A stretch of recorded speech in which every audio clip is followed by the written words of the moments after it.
I escaped from my abusive son and my daughter-in-law.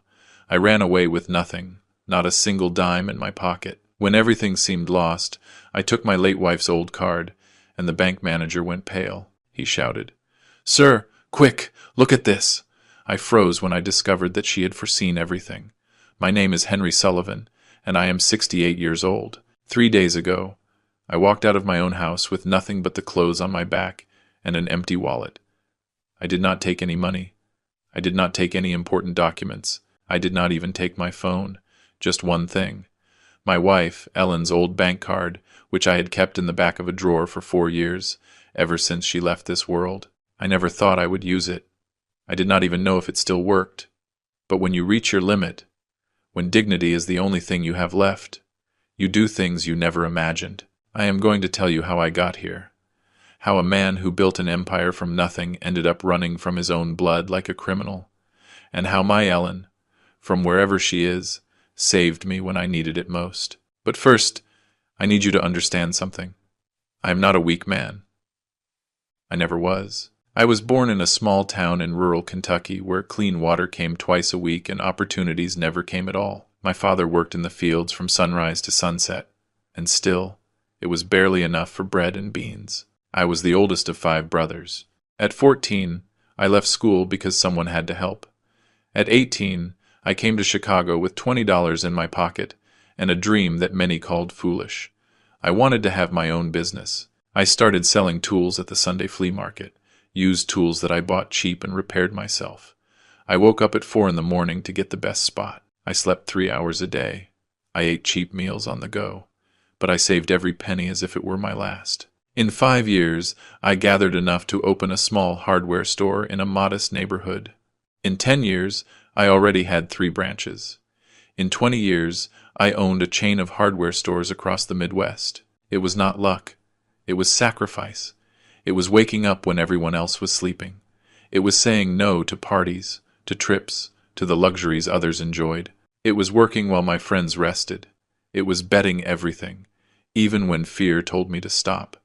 I met Ellen when she was working as an accountant at a firm I hired for the finances of my second store. She was a serious woman, intelligent, with a look that told you the truth even if she did not open her mouth.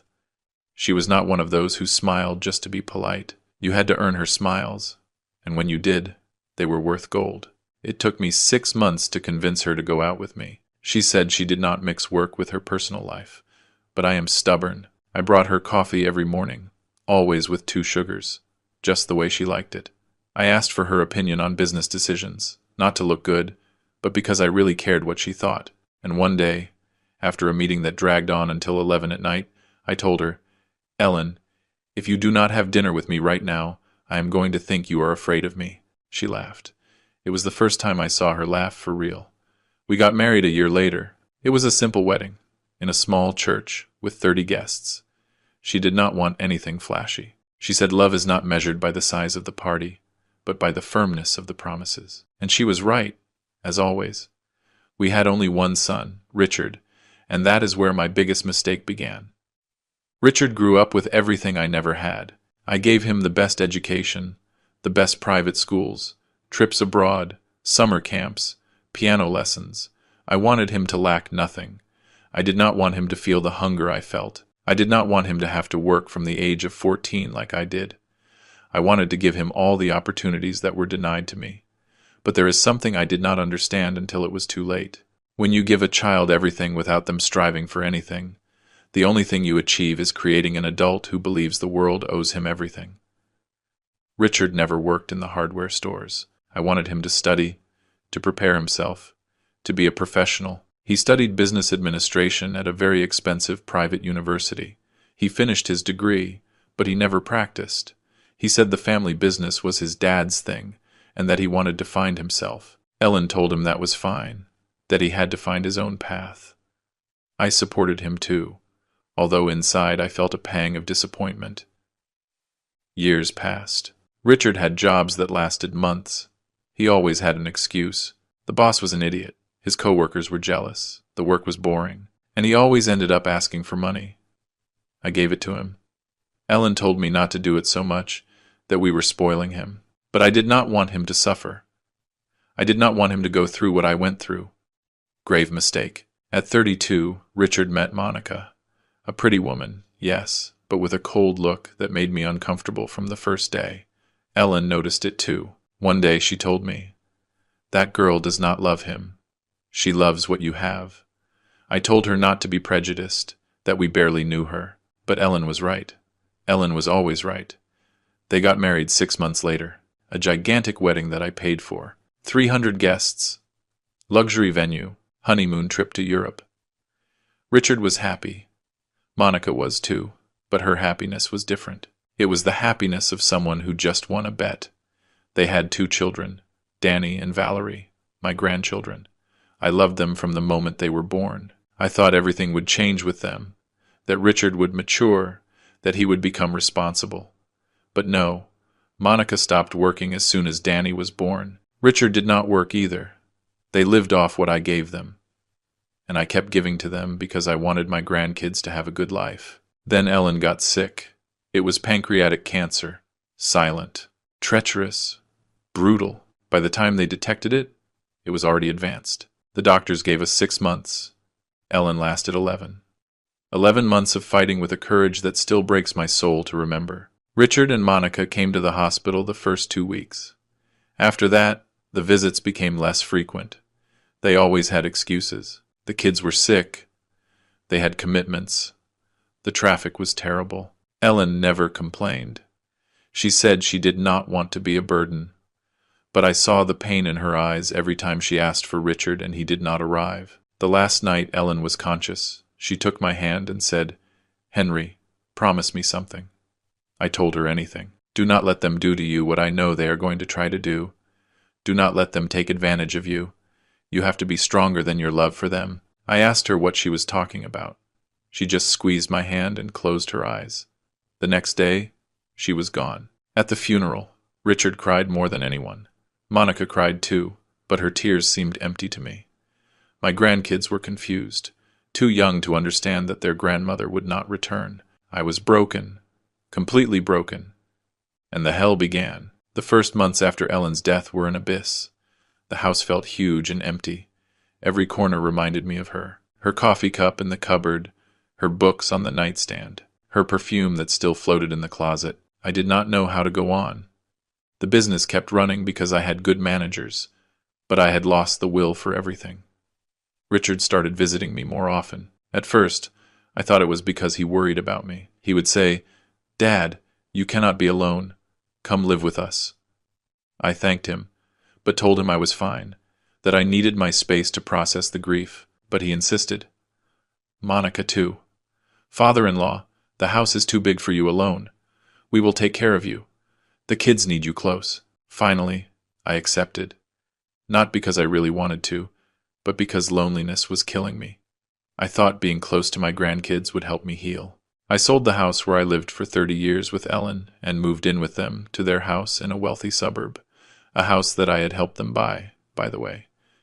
At first, everything seemed fine. Danny and Valerie welcomed me with joy. We played. I told them stories. I took them to the park.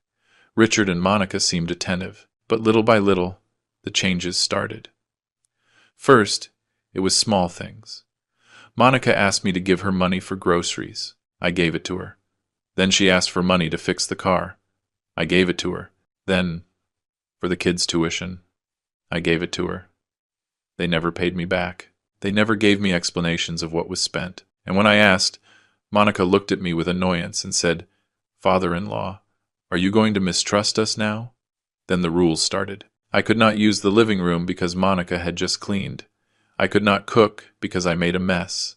I could not turn on the television after 9 because the kids were sleeping. I could not invite friends because it was not my house. Monica told me that last part directly, without shame, one day. Richard never defended me. When I tried to talk to him, he told me that Monica was stressed, that I should understand her, that I had to be more flexible. Flexible. I, who had worked 40 years so he would not have needs, had to be flexible in the house that I helped them buy. But the worst was not the rules. The worst was the treatment. Monica started speaking to me with contempt. If I asked her for something, she sighed as if it were a huge burden. If I gave an opinion on anything, she said, father-in-law, just let us live our life. If I wanted to spend time with my grandkids, she told me not to upset them, that they had homework, that they had activities. Richard spoke to me less and less.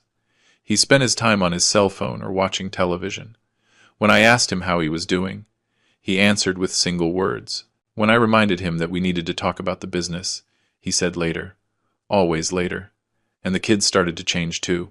Danny, who used to run to hug me when I arrived, now ignored me. Valerie, who asked me to read her stories, now told me that her mom read better. I saw how Monica whispered things in their ears when I was close, how she taught them to see me differently. One day I heard Monica talking on the phone with her mother. She was in the kitchen. I was passing through the hallway. I heard her say, "Do not worry, Mom. The old man is not going to last long.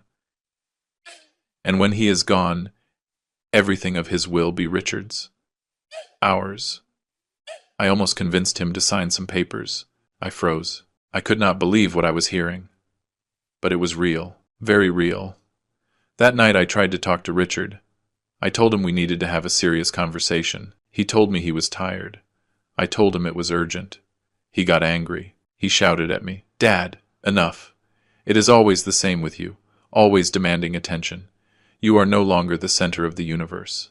I was left speechless. My son, my only son, the son for whom I sacrificed everything, was shouting at me as if I were a hindrance. Monica came out of the room and told me with a fake smile, "Father-in-law, better go to sleep. Richard is very stressed about work." Work? Richard did not work. He lived off my money. That night I could not sleep. I thought of Ellen, of her last words. "Do not let them take advantage of you." She knew. She always knew. The next morning, Monica entered my room without knocking. She told me they needed me to sign some documents, notary papers. She said it was to speed up the inheritance when I was gone. That way everything would be easier for Richard and the kids, that it was for the best. I told her I was not going to sign anything without my lawyer reviewing it first. She became furious. She told me that I mistrusted them, that I was ungrateful, that after everything they did for me, I paid them with suspicion. I told her to leave me alone. She left, slamming the door. That afternoon, when I returned from a medical appointment, I found my room turned upside down. They had searched through my things. My documents were messy. My wallet was open. Papers were missing. Important papers. I went down to the living room. Richard and Monica were there. I asked them what had happened. Monica told me she had cleaned. I told her documents were missing. She told me I was confused, that surely I had lost them myself. Richard looked at me and said, "Dad, you are getting old. Sometimes memory fails." I felt something break inside me. It was not the Richard I knew, or maybe it was, and I never wanted to see it. That night, during dinner, Monica served me food as if she were throwing away scraps. Danny and Valerie did not even look at me. Richard ate in silence, without looking up from his plate. I tried to talk to them. I asked them how school went. No one answered. Monica told Danny, "Honey, you are done. You can go to your room." And everyone left. They left me alone at the table. I was no longer part of the family. I was a nuisance, an old man who was only useful for giving money, and I had to get out of there. I started planning in silence. I could not let them know I was leaving. I checked my bank accounts from my computer. Richard had access to 2 of my accounts because, years ago, I had given him authorization to help me with payments when Ellen was sick. I never removed that access. Another mistake. I discovered they had been taking money out without my knowledge. Large amounts, hundreds of thousands of dollars in the last 6 months, transfers to accounts I did not recognize, huge purchases with my cards. I called the bank. They confirmed that the operations were legal because Richard had authorization. I felt betrayed, robbed, by my own blood. I tried to block the accounts. The bank told me I needed to show up in person with official identification. I looked for my ID. It was not there. I looked for my passport. Neither. I checked my whole room. Nothing. They had stolen my documents. I confronted Richard. He pretended not to understand. Monica told me I was paranoid, that no one had touched anything, that surely I lost them and was blaming them. That night I heard voices in the living room. I went down quietly. Richard and Monica were talking to someone on a video call.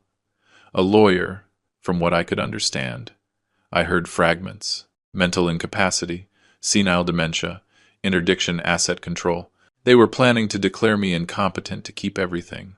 My heart pounded in my chest so hard I thought I was going to have a heart attack right there. But I could not make noise. They could not know I had discovered them.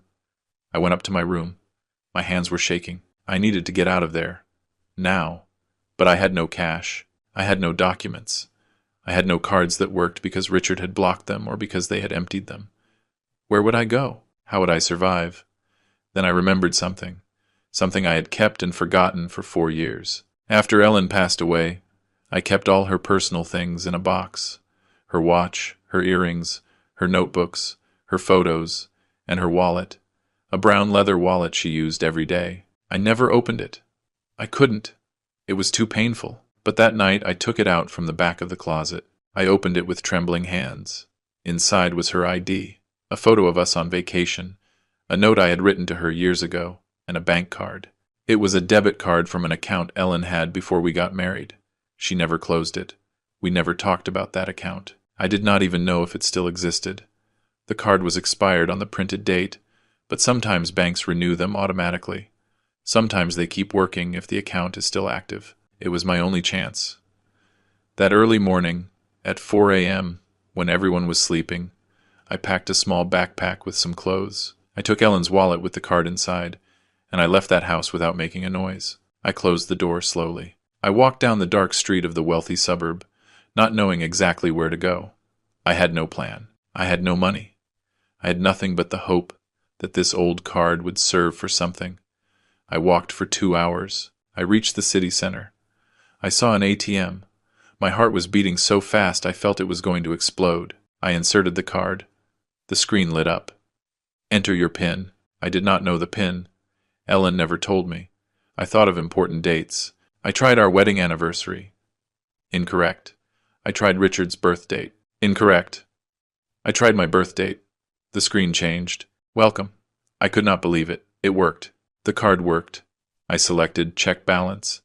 And what I saw left me breathless. There was money. A lot of money. More than $500,000. How? From where? Ellen never mentioned this account. We never talked about this money. What was this?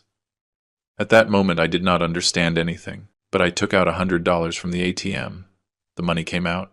I took it with trembling hands. It was real. I felt like crying. Ellen was taking care of me. Even after 4 years. She was saving me. But I needed answers. I needed to know where that money came from. And I needed a safe place to stay. I looked for a nearby hotel. I found a discreet one downtown. I paid in cash. The receptionist looked at me strangely because I arrived without luggage, just with a backpack at 7 in the morning. But she said nothing. I went up to the room. I sat on the bed, and for the first time in months, I breathed easily. But I knew this was just beginning.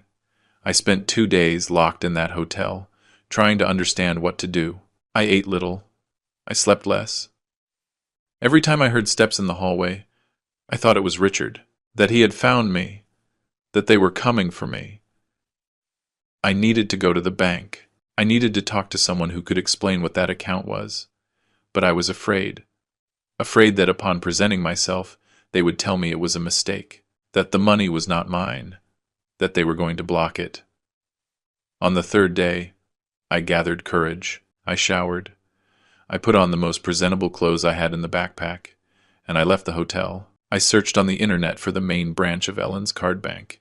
It was in the financial district. I took a cab. During the whole ride, my mind did not stop.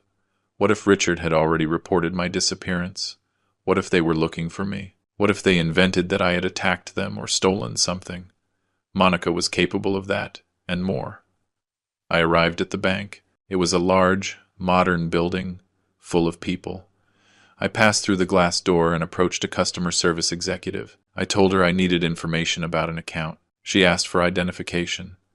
I showed her my old ID that I had managed to recover from my drawer before leaving the house. I gave her Ellen's card. The executive checked the card. She typed on her computer. Her expression changed. She frowned. She typed again. She looked at me strangely. "Sir, "Excuse me, is this account yours?" I explained it was my wife's, that she had passed away 4 years ago, that I found the card and apparently it still had money, that I needed to know what was happening with that account. She asked me to wait a moment. She got up and went to speak with someone else, another executive, then with another. The three of them looked at me from afar. I felt panic. I thought they would call security, that they would accuse me of fraud. Finally, a man in a blue suit approached. He was the branch manager. "Mr. Sullivan, right? Come with me, please." He took me to a private office. He closed the door. He sat in front of me. He looked at me intently. "Sir, I need you to confirm something for me. Are you Henry Sullivan, husband of Ellen Sullivan?" I told him yes. He opened a folder. He took out some documents. And what he told me changed everything. "Mr. Sullivan, your wife left very specific instructions regarding this account. Instructions that were to be executed only if you presented yourself personally at the bank. She anticipated that this could happen. She foresaw everything." I was left speechless. The manager continued. "This account was created by your wife 7 years ago. She deposited money monthly for 5 years, money that came from a percentage of the profits of the business that you gave her as her share in the company finances. She never touched it. She saved it. She invested it with the help of one of our financial advisors. And she left precise instructions." He showed me a sealed envelope. It had my name written in Ellen's handwriting. "She left this for you. She said to only give it to you if you came alone, without your son, and with this specific card. She said that if that moment arrived, it meant you were in danger, and that you would need this to defend yourself." I opened the envelope with trembling hands. Inside was a letter, with Ellen's perfect handwriting. I started reading. "My love, if you are reading this, it is because what I feared most finally happened. It is because Richard and that woman betrayed you. It is because you are alone. Forgive me for not being clearer when I was with you. Forgive me for not being tougher on our son. But it is never easy to accept that your own blood can be your worst enemy. This money is yours. It is ours. I kept it secret because I knew someday you would need it. I knew Richard would not change, that Monica would poison him, that they would try to take everything from you. Do not let them do it, Henry. Do not let them destroy you. In this account, there is enough money for you to start over, for you to defend yourself, for you to recover your dignity.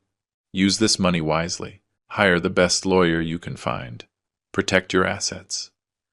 And please, my love, do not forgive the unforgivable just because they are family. Blood does not justify betrayal. Love does not justify abuse. You taught me to be strong. Now I ask you to be stronger than you have ever been. For you, for me, for what we built together. I love you. I always loved you. And from wherever I am going to take care of you. Yours forever, Ellen." Tears rolled down my cheeks without me being able to stop them. The manager remained silent. I think he was moved too. After a moment, he said, "Mr. Sullivan, your wife also left instructions that, if you presented yourself, we were to help you with everything you needed. Legal advice, financial, whatever you require. What do you need?" What I needed was justice. What I needed was to get my life back. What I needed was for Richard and Monica to pay for what they had done to me.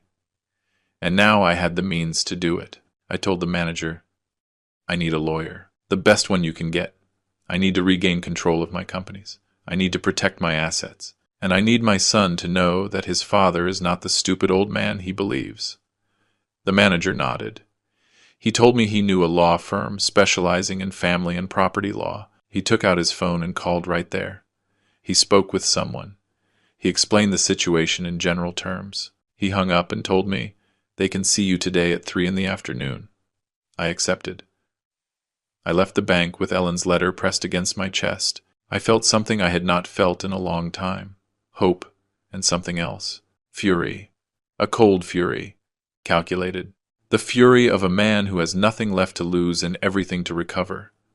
Richard and Monica thought they had defeated me. They thought I was a weak old man who would let himself be trampled until death. But they were wrong, and I was going to teach them that respect is not begged for, it is commanded. At 3 o'clock sharp, I was sitting in the boardroom of the most prestigious law firm in the city. The building was a skyscraper, all glass and steel, with an impressive view, the kind of place I had never needed to go to, because I always solved my problems with honest work and a firm word. But now things were different. Now I was at war against my own blood. The lawyer who attended me was named Danielle Owens. She was about 40, impeccable suit, gaze sharp as a knife. She shook my hand firmly and invited me to sit. She did not waste time on unnecessary pleasantries. "Mr. Sullivan," the bank manager gave me a general overview of your situation, "but I need you to tell me everything from the beginning, in detail, omitting nothing, no matter how painful. Only then can I truly help you." And I told her everything, from Ellen's death to my escape from the house, from Richard's thefts to the plans to declare me incompetent. I showed her Ellen's letter. I gave her my bank account numbers. I explained how they had taken my documents, how they treated me, how they planned to keep everything. Danielle took notes on her tablet. She did not interrupt me once.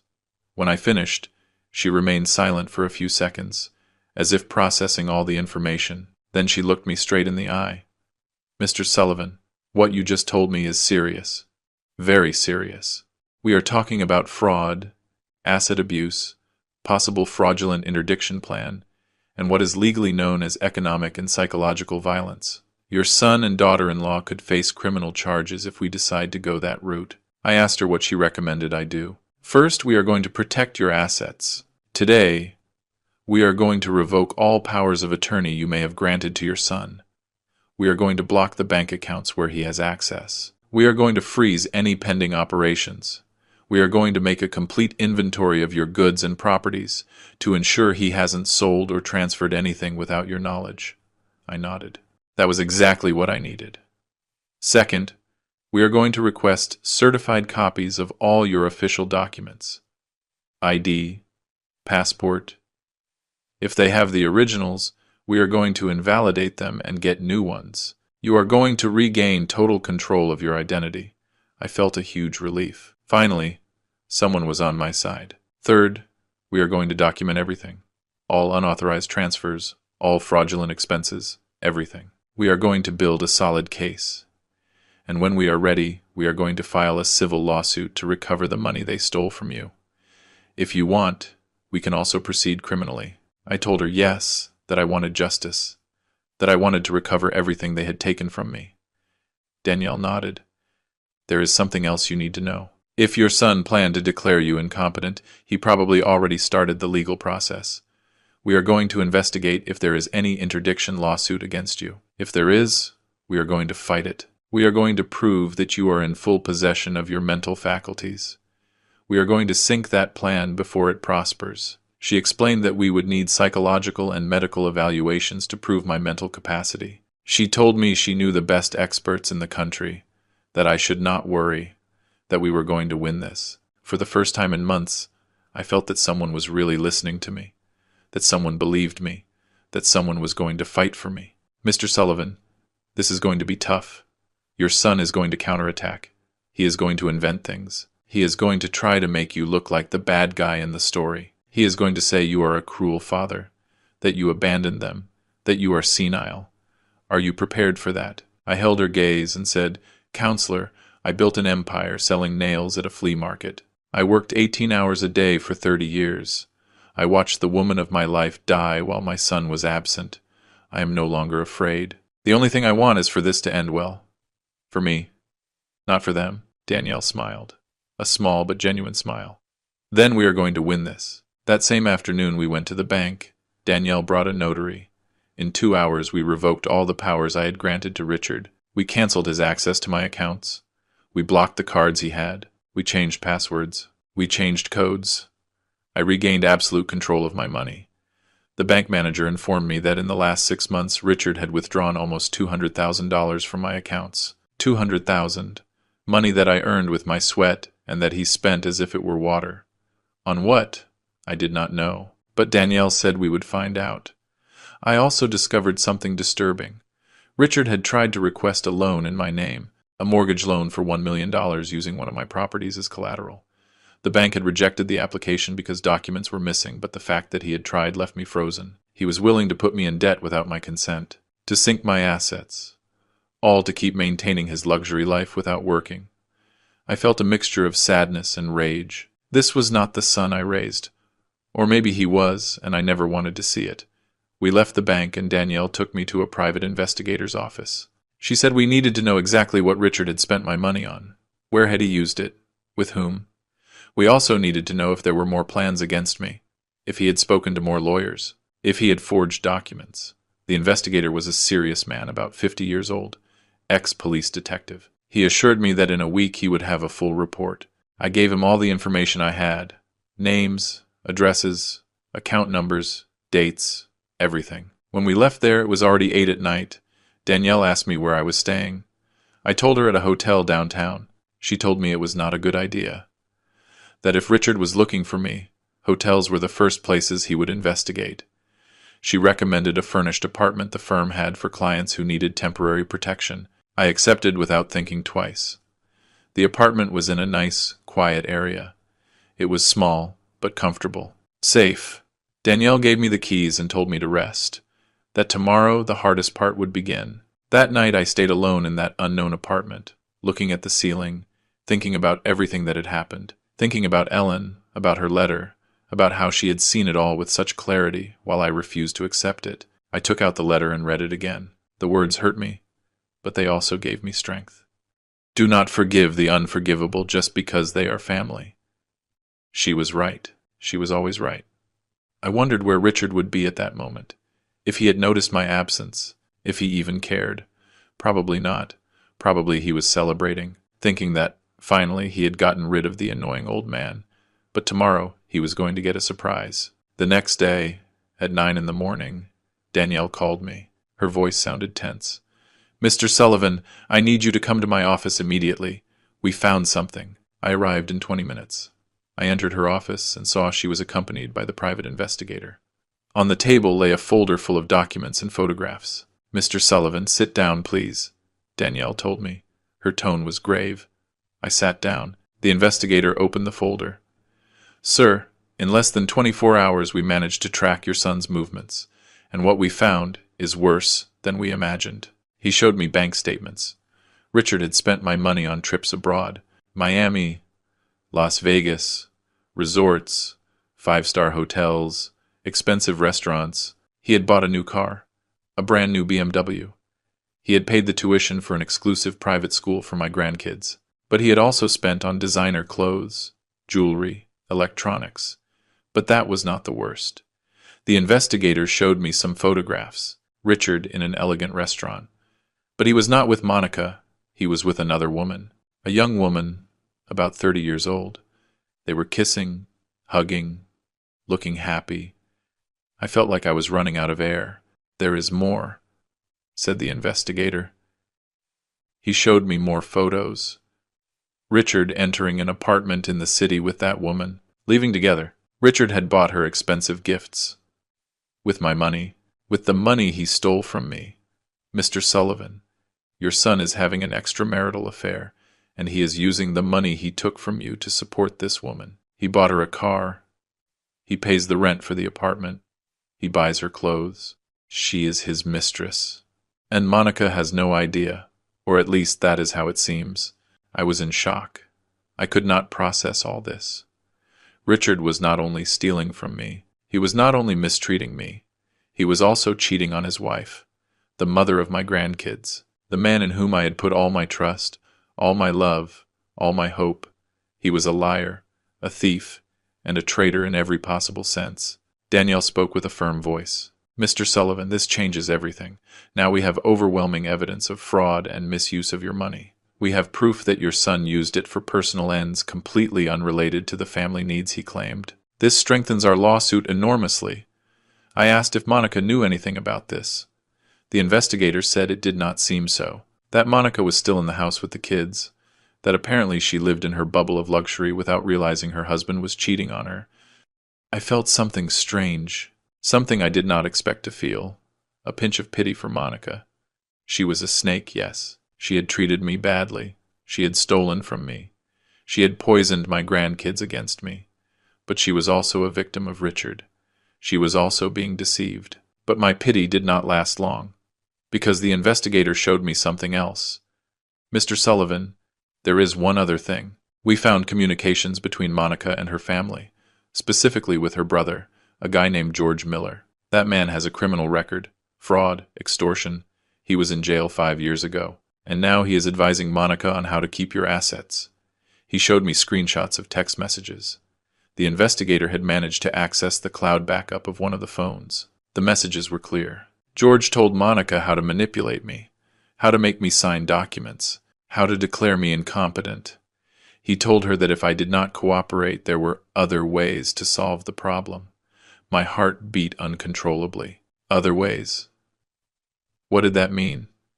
Did they want to physically harm me? Did they want to lock me up somewhere? Danielle put a hand on my shoulder. Mr. Sullivan, this is no longer just asset fraud. This could be conspiracy to commit a serious crime. We need to act now. We need to protect you, and we need to report this to the authorities. I told her yes, to do whatever she had to do. That same afternoon, Danielle filed a formal complaint with the prosecutor's office. Fraud, asset abuse, conspiracy. She also requested a temporary restraining order so that Richard, Monica, and her brother could not approach me or my properties. We presented all the evidence, the bank statements, the photographs, the messages, everything. The district attorney accepted the complaint and opened an investigation file. Danielle explained that the process would be long, that there would be hearings, that Richard would hire lawyers, that it would be a complicated legal battle, but that we had everything to win. I just nodded. There was no turning back. The war had officially begun. That night, I could not sleep. I spent it thinking about Danny and Valerie.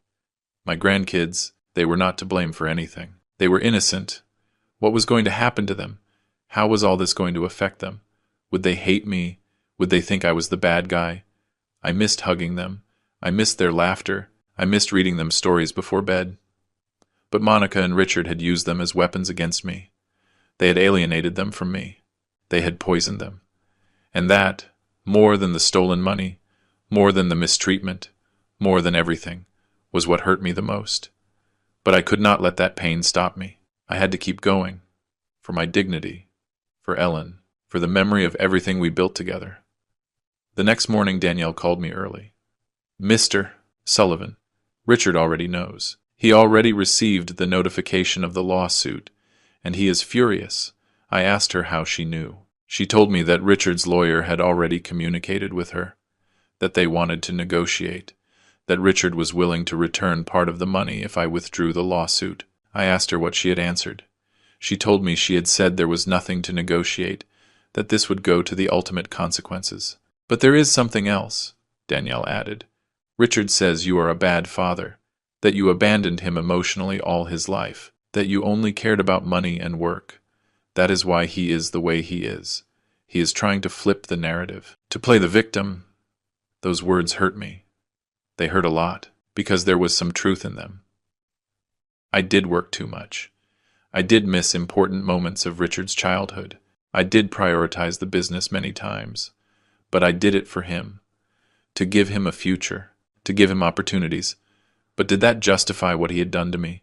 Did that justify the theft, the abuse, the betrayal? No, it did not justify it. I told Danielle to move forward, that I would not withdraw anything, that Richard face the consequences of his actions. That afternoon I received a text message from an unknown number. It was Richard. Dad, what did you do? Why did you sue me? Why are you doing this to me? I am your son, your only son. Are you really going to destroy me for money? Is that what Mom taught you? To be cruel to your own family. I read the message several times. I felt rage, pure rage. How did he dare mention Ellen? How did he dare use her to manipulate me? He, who was not there when she needed him most. He, who let her die alone while I was the only one taking care of her. I did not reply. I blocked the number, but the messages kept coming, from other numbers, from Monica's phone, from numbers I did not recognize, all with the same tone, pleading, manipulation, veiled threats. Dad, the kids miss you. They ask for you. Dad, Monica is devastated. She says you are a monster. Dad, you are going to regret it. You are going to end up alone, without family, without anyone. I blocked all the numbers. I told Danielle what was happening. She documented everything. She said that played in our favor, that it showed harassment, that it showed they knew they were wrong and were desperate. A week later, we had the first hearing. It was a preliminary hearing to review the precautionary measures. Danielle accompanied me. We entered the room, and there was Richard. I had not seen him since I escaped from his house. He looked different, thinner, deep dark circles, wrinkled suit. Monica was by his side, with a funeral face. His lawyer was a young, nervous guy, who clearly was not prepared to face someone like Danielle. Richard looked at me. I held his gaze. I did not look away. I was not going to give him that satisfaction. The judge entered. The hearing began. Richard's lawyer argued that I was being vindictive, that I had misinterpreted my son's actions, that the money withdrawn from the accounts was for legitimate family expenses, that I had given them verbal permission, that now I was regretting it and using the legal system to punish my son. Danielle destroyed him. She presented the bank statements, the photos of the mistress, the messages between Monica and her criminal brother, the attempts to request loans in my name, the plans to declare me incompetent, everything. Richard's lawyer went pale. Richard clenched his fists. Monica started crying. But they were not real tears. They were acting tears, of manipulation. The judge reviewed the evidence in silence. Finally, he spoke. "Counselor, the evidence presented by the plaintiff is overwhelming. I am going to maintain the precautionary measures. Mr. Richard Sullivan will not be able to approach his father or the plaintiff's properties. The bank accounts will remain blocked for him, and a formal investigation is opened for the reported crimes." Richard exploded. He stood up and shouted at me. "This is your fault. You forced us. You never gave us anything without conditions. It was always your money, your business, your power. You never trusted me. That is why I had to take what was rightfully mine." The judge ordered him to be silent or they would remove him from the room. Richard sat down, shaking with rage. We left the room. Danielle told me everything had gone well, that we had won the first battle, that things looked favorable. But I did not feel victory. I only felt a huge emptiness, because the man who shouted those things in the room was not the son I remembered. Or maybe he was, and I never wanted to see it for real. The following days were a whirlwind. Danielle filed more lawsuits. Civil lawsuit to recover the stolen money. Divorce lawsuit in Monica's name against Richard, using the infidelity evidence to pressure them. No, wait. Not that. I was not going to get involved in their marriage. But Danielle did send Monica a copy of the photographs of Richard with his mistress, anonymously. 2 days later, Monica showed up at Danielle's office, alone, without Richard, with eyes swollen from crying. Danielle called me. She asked me if I wanted to be present at the meeting. I told her yes. When I entered the boardroom, Monica saw me and looked away. She could not look me in the eye. Danielle spoke first. "Mrs. Monica, why have you come?" Monica wiped her tears. She spoke with a broken voice. "I come to apologize to my father-in-law. I come to tell him that I knew nothing of what Richard was doing, that I thought the money we spent was ours, that he told me Mr. Henry gave him permission for everything. I did not know about the mistress. I did not know about his brother's plans. My brother George acted behind my back. I did not authorize it." I stared at her. I did not believe a word. Danielle neither. "Mrs. Monica, we have proof that you actively participated in the plans to declare Mr. Sullivan incompetent. We have your messages." Monica shook her head. "Those messages were misinterpreted. I was only talking to my brother about how to help my father-in-law, because he was very depressed after my mother-in-law died. We thought he needed professional help. We never wanted to hurt him. Never. Lies. All lies." I interrupted her. "Monica, I heard you that night talking on the phone with your mother. You said I was not going to last long, that when I was gone everything would be yours. You said you almost convinced me to sign papers. Do not dare tell me you knew nothing." Monica fell silent. "Caught." Finally, she spoke with a harder voice. "Okay. Yes. Yes, I said it. Because I was fed up. Fed up with pretending I cared. Fed up with taking care of a bitter old man who spent his time complaining. Fed up that Richard never had his own money because you always controlled everything. What did you expect? That we adore you after how you treated Richard? You never valued him. You never believed in him. That is why he is the way he is." Danielle intervened. "Mrs. Monica, I suggest you leave and get your own lawyer because you are also going to be sued." Monica looked at me with hatred. Pure hatred. She got up and left, slamming the door. When she left, I stayed sitting in silence. Danielle asked me if I was okay. I told her yes, although it was not true, because a part of me kept asking myself, was she right? Was I a bad father? Did I create this monster? Danielle seemed to read my mind. "Mr. Sullivan, do not blame yourself. You did what you could. You gave them everything. The fact that they did not value it is not your fault. It is theirs. There are people who are never satisfied, who always want more, who believe the world owes them everything. And your son is one of those people." Her words comforted me a little, but the pain was still there. The private investigator kept working, and a week later he brought me more information. Information that broke me completely. It turns out that George, Monica's brother, had contacts with dangerous people. People who dedicated themselves to scamming the elderly.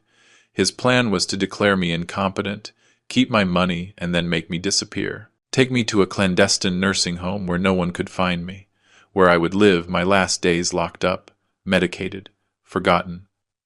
And Monica knew it. Richard, too. When I heard that, I felt the floor opening under my feet.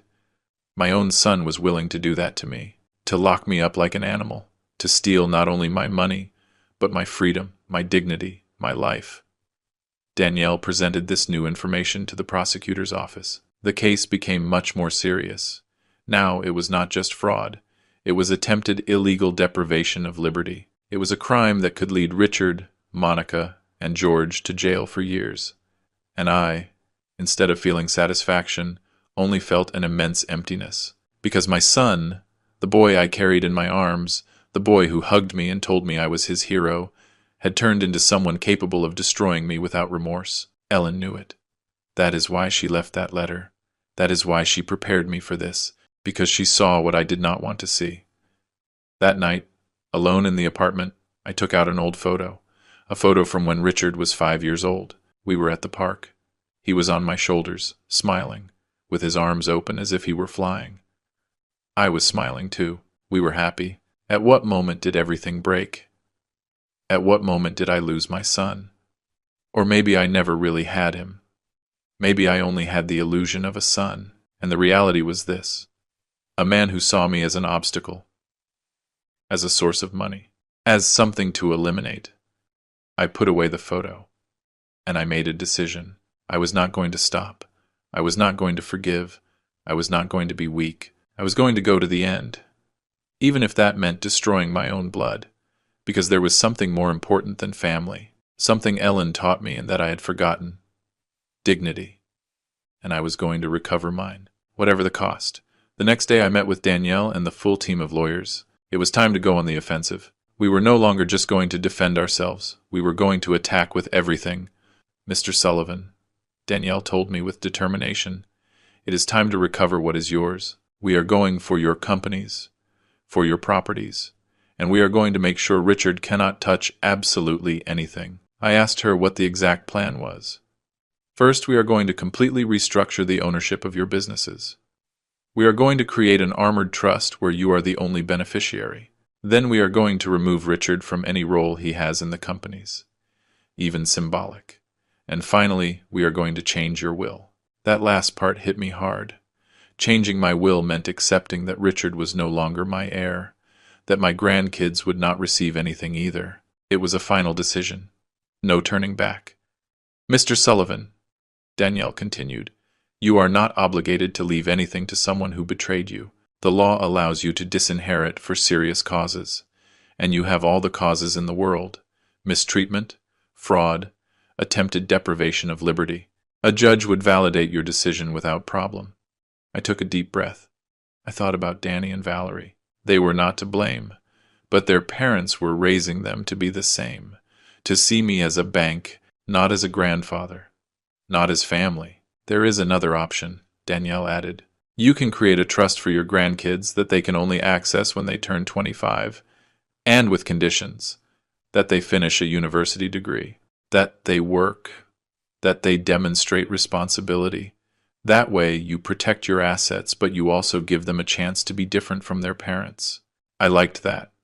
It was fair. It was dignified. And it gave hope to my grandkids to get out of the poison they were growing up in. Let's do it like that, I told her. During the following days, we worked non-stop. We signed documents. We restructured everything.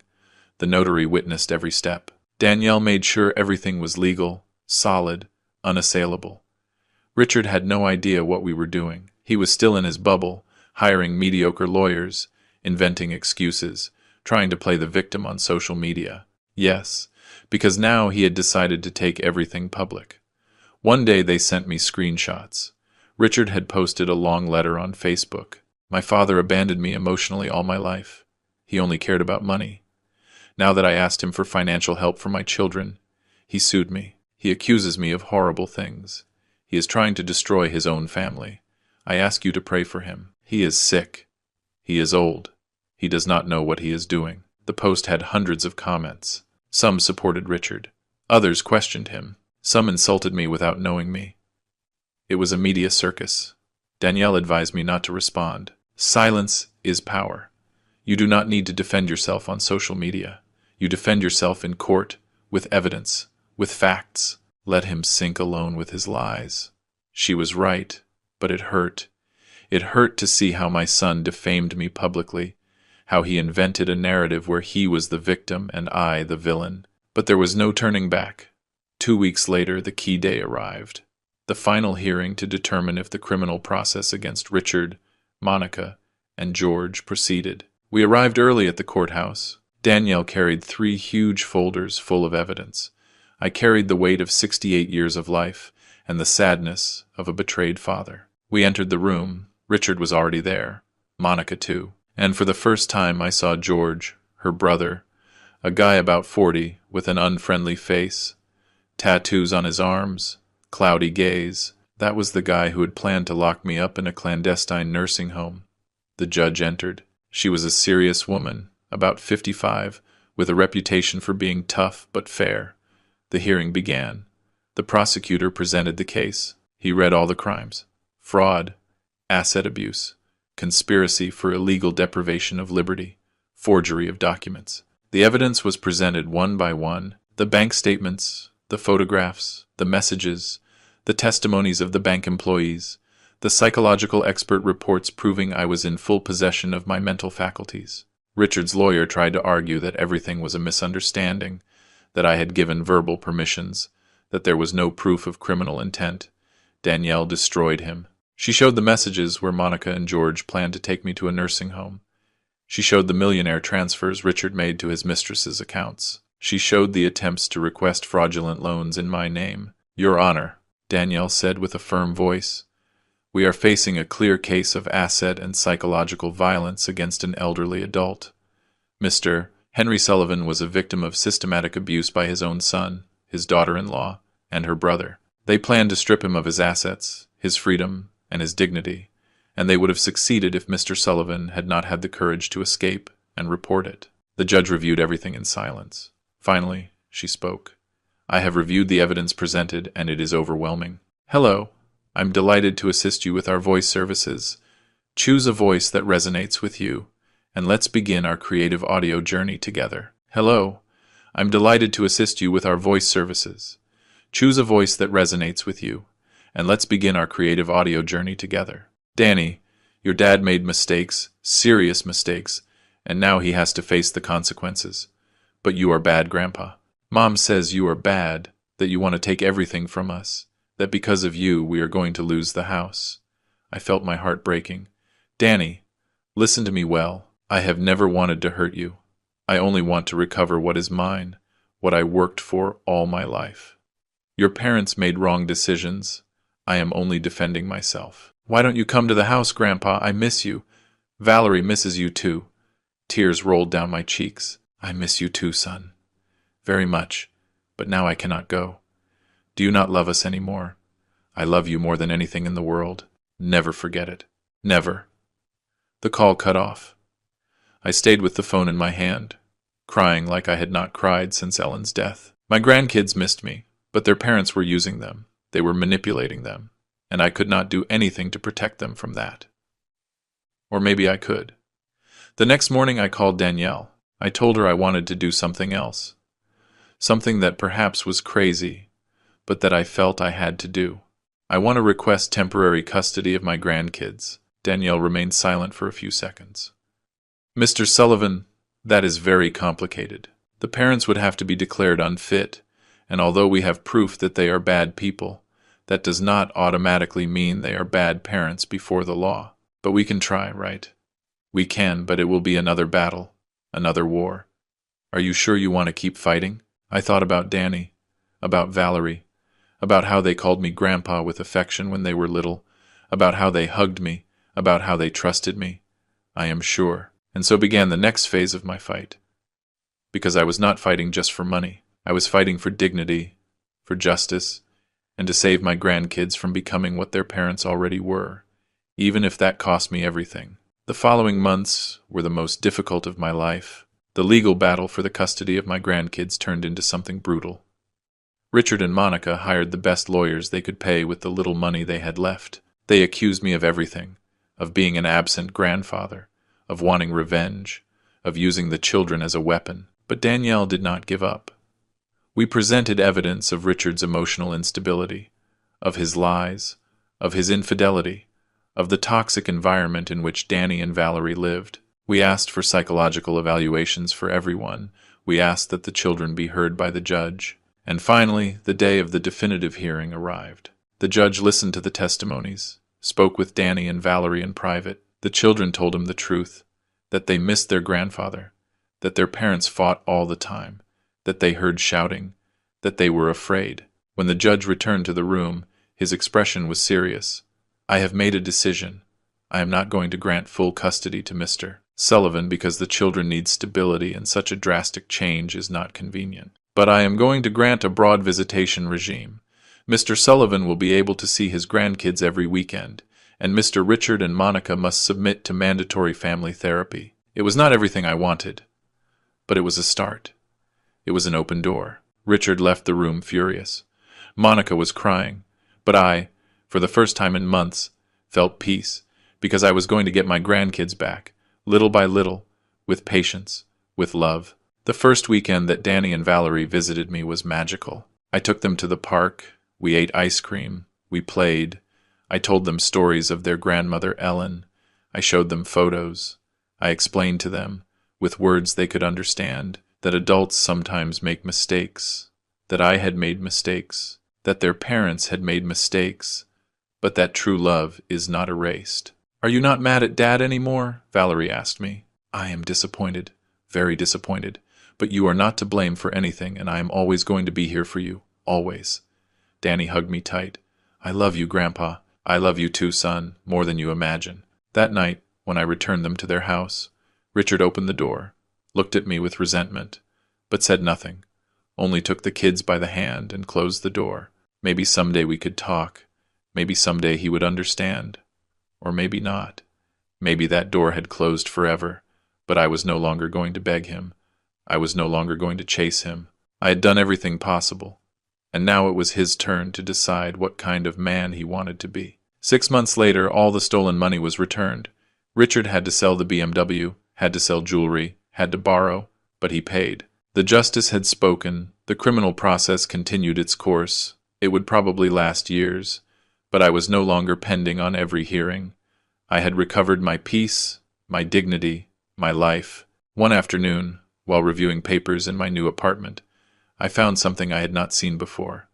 An envelope inside the folder that the bank had given me. An envelope that said, "Open it when everything ends." I opened it with trembling hands.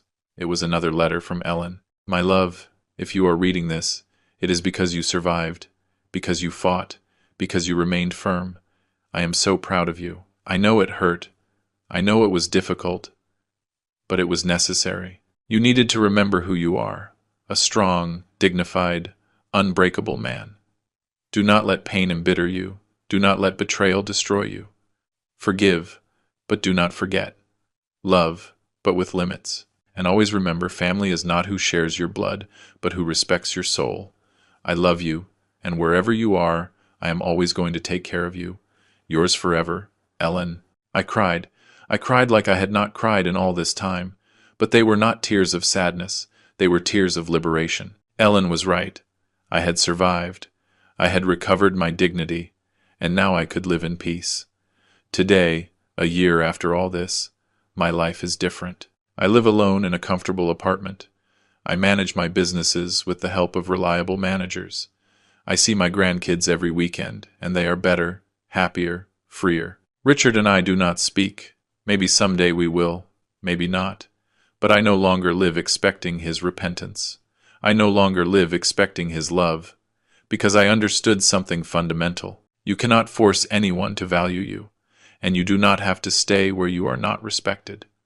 Family is important, but dignity is more important. Love is beautiful, but love without respect is poison, and I chose to live with dignity, with respect, with peace. To everyone listening to this story, I tell you, do not allow anyone to abuse you just because they are family. Do not let yourselves be humiliated. Do not let yourselves be robbed. Do not let yourselves be destroyed.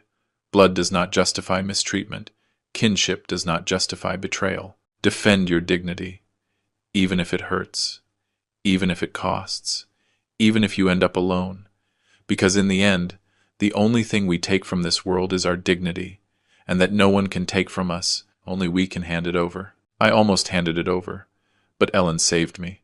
She reminded me who I am, and now I live every day honoring her memory, living with my head held high, with my heart in peace, and with the certainty that I did the right thing. Although it cost me my son, although it cost me tears, it was worth it, because I recovered something more valuable than money.